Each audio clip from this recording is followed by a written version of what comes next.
And welcome back to the show. You just got done hearing my interview with Marcus Laxo of Kuolemanlaakso, talking about the brand new album, Kusumu, which is available now through Svart Records.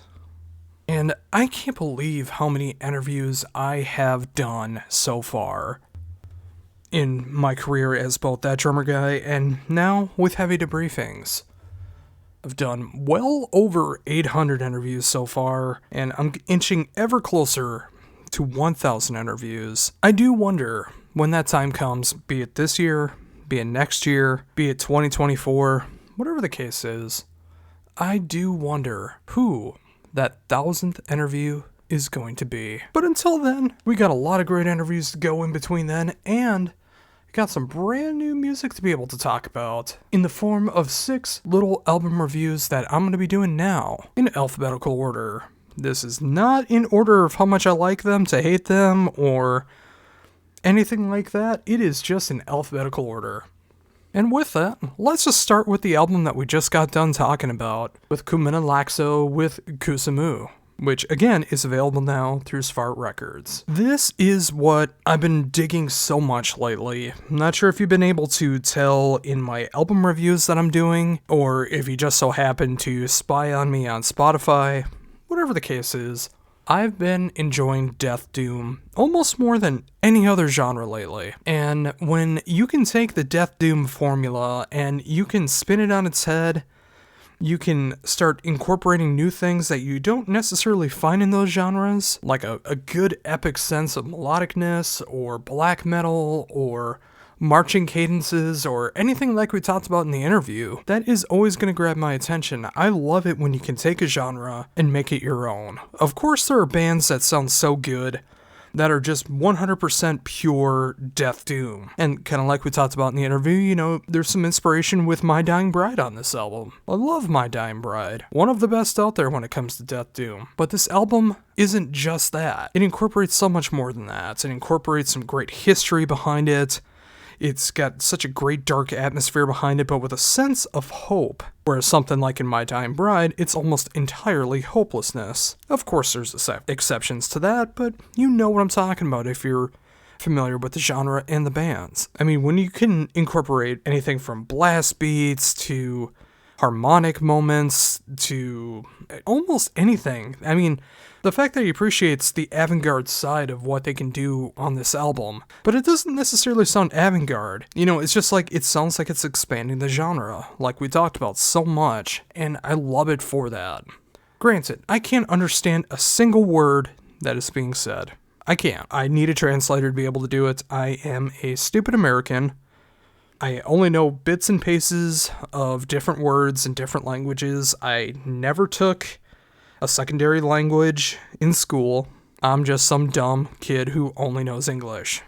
That does not take away my enjoyment of this album. I love everything that's going on, and even if I do have to translate all of the lyrics, that is fine, because I think it'll make it worth it. But knowing the backstory behind it, which I've read on the press release and what I've heard from Marcus, it just makes me appreciate the album so much more. And if you dug the interview, or if you haven't checked it out, if you're just checking out to this album review section separately on YouTube, I highly recommend checking out this album. If anything in the world of death, doom, and avant-garde speaks to you at all, I highly recommend checking out this album. Coming up next is a band that, honestly, I did not like for the longest time, and it took me a while to appreciate their original sound, and funny enough, as soon as I start to appreciate their sound, they decided to really change things up on this current album. And if you don't know what I'm talking about, of course I'm talking about the brand new album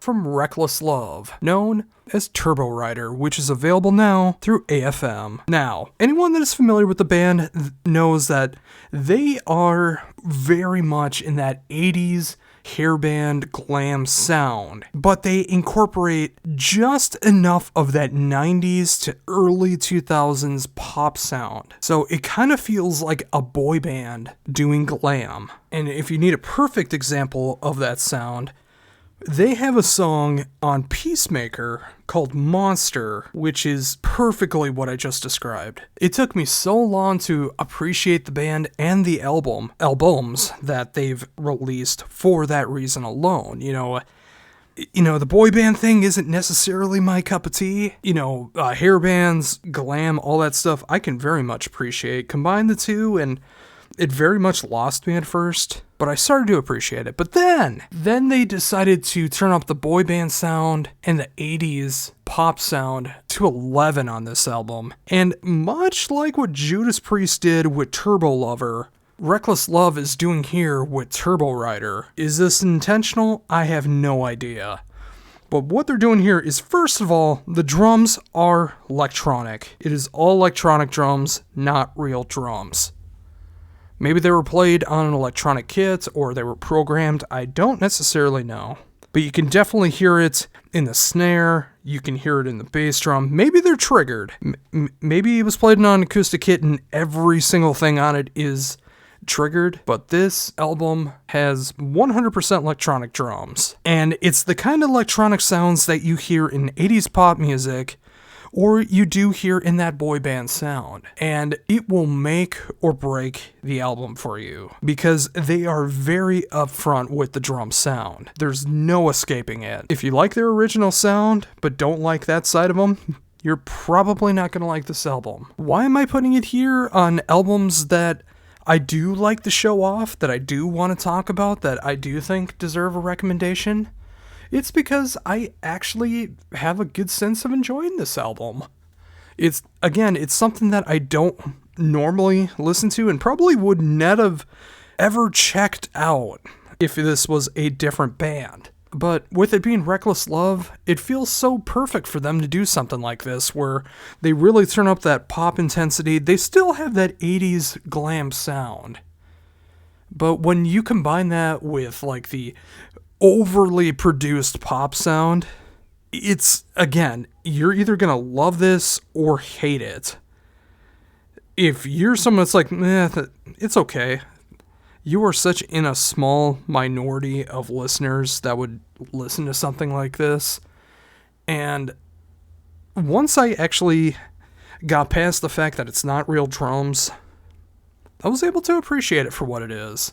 And it's just a fun album. Reckless Love is a fun band. They're not meant to take themselves very seriously. They know what they are. They put out fun music for people to have fun.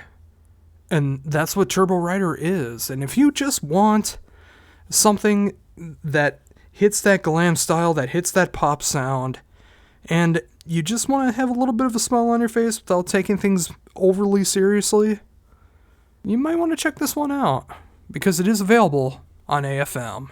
Next up, I got the band Sylvaine with their brand new album Nova, which is available now through Season of Mist.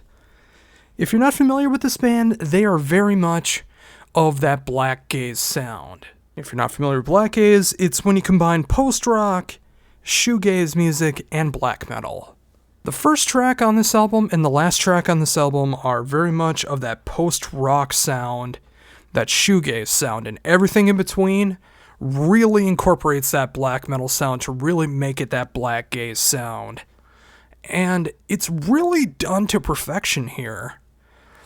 With the female-fronted vocals, the overall production not being too raw, not being too clear, just being that right sound of production for this style. And the fact that they're going to be hitting on a pretty big North American tour coming up with Amorphous, it's really great to see the attention this album has been getting. And it's absolutely deserving of that. I mean, if you're a fan of what Deaf Heaven used to be, if you're a fan of Alcest, if you like what Cult of Luna is doing nowadays, I mean, there's a lot of bands that do incorporate that black gaze sound, or post-black metal, whatever you want to call it. I mean, there's different variations on it, but, the tremolo picking of black metal, the blast beats of black metal, the shoegaze sound, the post-rock sound. Sylvaine has that in strides, and just the vocal melodies are just beautiful on this album. Whether it's the screams or the clean vocals, it just fits so perfectly for the sound that they're going for on this. And I think Nova's their best album to date so far with that in mind. It really just feels like the right direction that they should be going in right now. Season of Mist is doing one hell of a job being able to promote this band.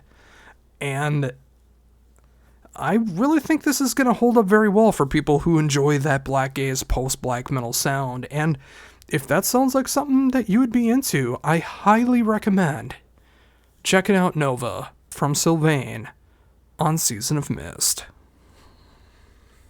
Next up, I got the brand new solo album from King's X's own, Tabor, with the album known as Shades, which is available on Rat Pack Records. Now, this is a solo album that I didn't even realize came out.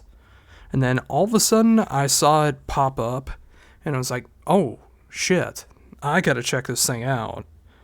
And I'm so happy I did, because Tabor is a part of one of my favorite bands of all time, King's X, and he's such an integral part of the sound. Of course, all three members of King's X are integral to their sound. I mean, that's why they've kept the original band together the way that they have since the very beginning of the band. And being able to see a different side of Ty here, where it's not overly prog. Not to say that King's X is, but, you know, they got some odd time signatures going on, and there's a little bit of that going on throughout this album, but it's a lot more focused on four to the floor kind of sound. And it's really got that really cool late 80s to mid 90s alternative rock sound, which really fits his voice, which really fits his guitar style. And it's really something that we needed here in 2022. Just his vocal style is so great. The whole album just feels authentic, which is what I've always hoped for in every band that puts out something.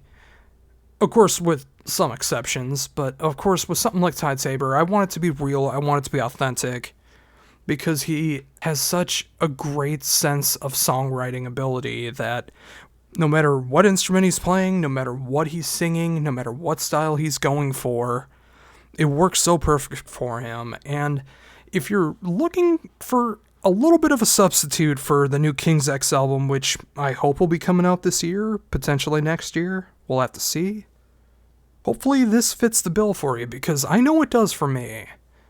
And you can definitely tell that Ty's getting up there in age, and you can hear this is not a perfect record as far as every single note, every single vocal line, everything. You hear it being a very human album, which makes me love it even more for that reason, because again, it's that authenticity behind it.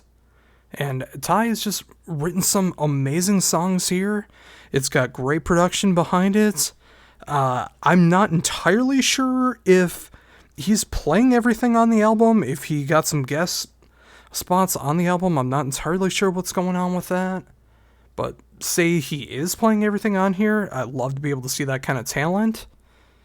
But even if he got people to fill out the rest of the album, he picked out some damn fine musicians as well. And again, I'm not entirely sure, because I just found out about this album this weekend. So, you know, I'm kind of going off my first reactions for the album. And I love what I hear. And I've been on such a King's X kick lately. And I'm just so happy to hear some new Tabor in my life. And hearing Shades off Rat Pack Records just makes me even more excited for that new King's X album to come.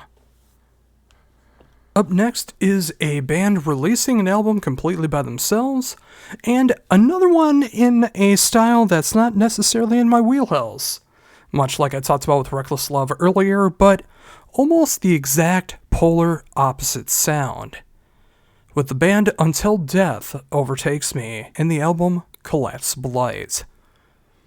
Now, this is listed under Funeral, Doom, and Drone. And Drone is not something I'm normally into. There are a few exceptions, like when Boris does some drone stuff. I love when Boris does it. And that's about it. Like, I'm not really big on Suno, or Sun, however you pronounce it.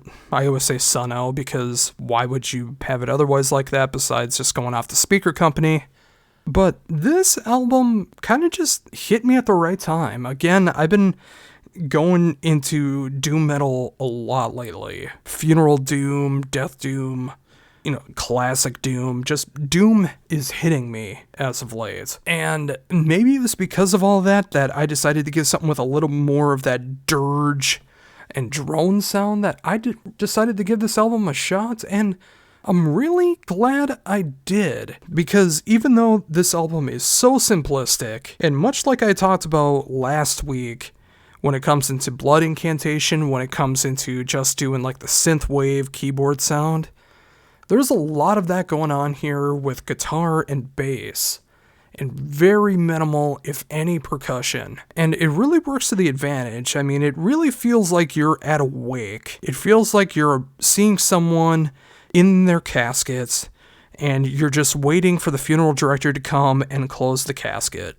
And considering the last track on this album clocks in at 58 minutes, it got me intrigued. I mean, the rest of the album doesn't have songs nearly that long, but the fact that you have a song like this that clocks in at almost an hour and it captures my attention the way that it does, it got my attention, and I enjoy what I hear. I'm not saying it's my favorite of the genre, and I'm not even saying I'm becoming a drone fan. I'm just saying, Until Death Overtakes Me hit me in the right spot with this album. And Collapse of Light, if you're anywhere near curious on the drone sound, if you're curious on that funeral doom sound mixed with drone, where it feels like it's background music to being at a funeral or a wake, this might be the album for you. And finally, what might be my favorite album of these 6. And coming from Dying Victims Productions, and wow, what an apropos title for a production company in 2022, it's the band Venator, an Austrian heavy metal speed metal band, with their debut album, Echoes from the Gutter. And this captures everything that I love about that 80s heavy metal sound. It's got some thrash to it, but it's much more of a speed metal and heavy metal album. Like, if you can appreciate, obviously, what the Big Four do, but you were much more of a Judas Priest fan, if you appreciate what Razor is all about, Annihilator, like all of those bands that is just like more on like the heavy metal and speed metal sound, this is the album for you. The album cover just hits like that 80s horror feel behind it, although it's kind of like that when like an 80s movie is kind of parodying the 50s kind of thing, like that 50s sci-fi, but in the 80s kind of look, like it's a giant robot that's destroying a city kind of feel. It just fits the mold of what the album and the band is about so perfectly. And it's just great to hear some awesome bands coming from Austria. And of course there's some amazing bands over there, but I've always heard them more on like the darker, eviler side. And, just having something like this where, it's just like, it really makes you a fan of like the Maiden, Priest, Annihilator, Razor, all of those kinds of bands. Like, if you can appreciate that sound, and you can appreciate it enough to where it's updated enough for 2022, Venator is going to be one of your new favorite bands. And I know for me personally, it's one of my favorite discoveries of the year so far. And I feel like this album is going to be very high up when it comes to my best of come December. And it's so weird thinking about that because it's only March, but this stuff is just simply incredible. And you just might enjoy it as much as I do if you like that throwback sound with just enough modern edge behind it. So I could not recommend Venator, Echoes from the Gutter more. And be sure to check that out through Dying Victims Productions. And that does it for the album reviews for this week. If you're just checking this part out separately on YouTube, I thank you very much. But if you're sticking around on the podcast version, whether you're checking this out on YouTube or if you're checking this out in podcast form, in audio form, let me get into some entertainment that I've been checking out this weekend, starting off with The Batman.